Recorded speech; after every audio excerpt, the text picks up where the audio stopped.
This movie is divided into 3 parts.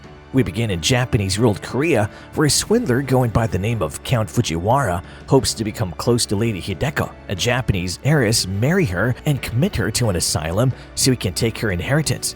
He solicits Hideko's hand in marriage by hiring the thief Suki to serve as her maid. Hideko resides with her uncle Kazuki, a Korean who assisted the Japanese in subduing his nation in return for a gold mine. Kazuki then spends this cash buying further rare books because he has an obsession with them. He does this by selling fakes to get more money and books. Hideko has to read for Kazuki's guests, and Suki's main job is to help her get ready. When Hideko gets home from reading and feels upset, she makes Suki sleep next to her. Under the guise of getting Hideko ready for her life with a count, the two end up making love. Suki isn't sure about the plan at first, but when Hideko says she loves someone else besides the count, Suki pushes for the marriage. Hideko hits her and throws her out of the room with force. When Kazuki has to go away for a week at work, Hideko and Fujiwara run away together. After Hideko's fortune is cashed out, it turns out that her innocence was part of the scam. She and Fujiwara lied to Suki and told the hospital that she was the countess, so Suki would be sent there instead of Hideko. We now find out about Lady Hideko's past. As a little girl, her handmaiden beats her for talking back by making her put metal balls in her mouth. These balls look like Benoit balls. She's then taken to her room and told that if she ever cries out, an ogre who lives outside her room will come and kill her. The aunt also gives Hideko's mother's picture, which we saw her show to Suki. Hideko's aunt teaches her Japanese by making her read picture books that teach her words like penis and vagina. When her uncle comes by, he grabs both of their faces and suffocates them before letting them go. Now we see the young Hideko hit a helper who said bad things about her in Korean, a language she can't understand. Her uncle tells her that she got a little crazy from her mother and that he will try to teach her so that she doesn't end up in a mental hospital. She's taught to read from his books, which we now know are very sexually detailed. This is part of the training. Hideko reads from a picture book and her uncle yells at her for not being clear. And then we see Lady Hideko as an adult at the readings for collectors where she reads texts that are very sexual. She remembers the day her aunt was hanged and how the maids looked at her. In the meantime, the Japanese book fans are still reading, and the stories are getting more and more violent. She also shows the audience how the material works. She chokes herself, is whipped, and is lifted to the ceiling while sitting on a wooden doll. The books are put up for bid. One has lost its value because the picture that showed something sexual has been torn out. No one wants to buy the book because they think the picture is needed to show what the words can. The person who claims to be Count Fujiwara has been hired to fake these readings. He tells Hideko's uncle that all the women on the estate except for Hideko are interested in him. He finds out that her uncle is going to marry her, so he tells him to take it easy on her training or she'll die inside. Count Fujiwara and Lady Hideko talk over dinner. He tells her he loves her, but she knows he's not telling the truth.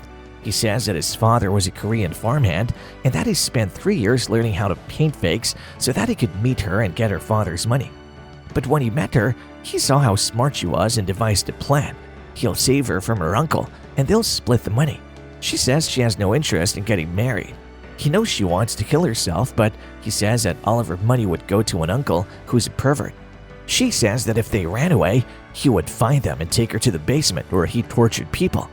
When she was young, he took her there and showed her what he did to her aunt. Count Fujiwara gives her highly concentrated heroin and tells her that if she's ever caught, 3 drops will put her to sleep, 5 drops will knock her out, and all of it will kill her. They plan to find a handmaiden for her and send her to a mental hospital named Hideko, after she's found having sex with a count to get rid of her old one. Now we see Suki's arrival through the eyes of Hideko. Suki scares her when she tries to look in her room by banging on the wall. Suki gets ready for bed while she watches, and then she screams for Suki to come and tells him she had a bad dream. Hideko reads a letter from Count Fujiwara that tells her to show Suki her clothes every chance she gets, since this is part of what she will get for helping him if she wasn't being tricked. He tells her that she can't read the letters she's holding because she doesn't know how. Because she couldn't read, she asks Suki to read the suggestion out loud. Hideko also goes outside and scolds her servants for taking Suki's shoe, telling them that if she runs away, she will throw them out. In the next memory, Suki bathes Hideko and fixes her tooth. We now know that Hideko then asks Suki to join her in the tub. When Suki gives the earrings to Hideko, Count Fujiwara wrote her a letter telling her that Suki would pretend they were fake because she wanted them, but they were actually Hideko's earrings. He tells her that to keep her from getting suspicious, they should have Suki try to convince Hideko to marry him and that she shouldn't fall in love with him too quickly. As before, Hideko gives Suki the earrings and compliments her when she's dressed up. As before, Suki is kind to Hideko when she talks about how she lost her mother during childbirth. This makes Hideko feel close to Suki. Count Fujiwara and Hideko don't really like each other, and they only put up with each other to make their plan work. Now Suki walks around angry while Hideko and the Count play with each other. We can't hear them talking about how much they dislike each other.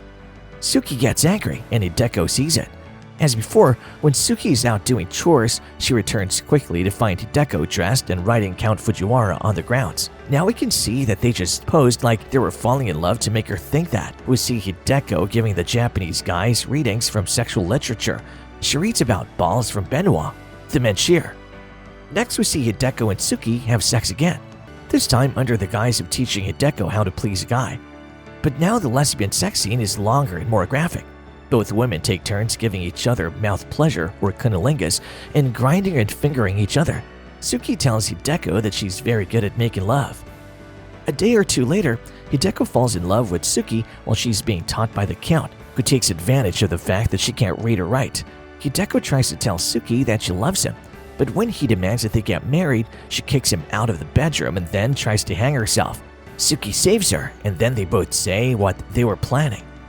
In order to get them away from the men who have been ambushing them, Hideko helps Suki draft a letter to her family in which she explains how she and Hideko are collaborating and begs for their support.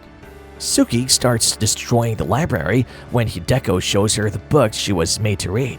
Hideko calls Suki her savior and helps her destroy her uncle's collection. Fujiwara and Hideko eat at a fancy hotel after leaving Suki at the hospital. He tells her about his past and asks her to marry him again, but this time as Suki since they have switched names. He also tells her that Suki will die in a few days, which makes Hideko wonder what Fujiwara wants. Soon, Suki's friend starts a fire at the asylum and pretends to be a fireman to get her out. Hideko puts a few drops of heroin in Fujiwara's wine, which makes him pass out and lets her leave with her money.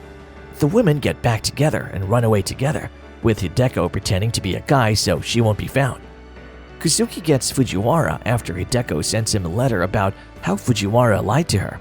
He beats Fujiwara in her cellar with his collection of old tools for making books and make him talk about his niece in a sexual way.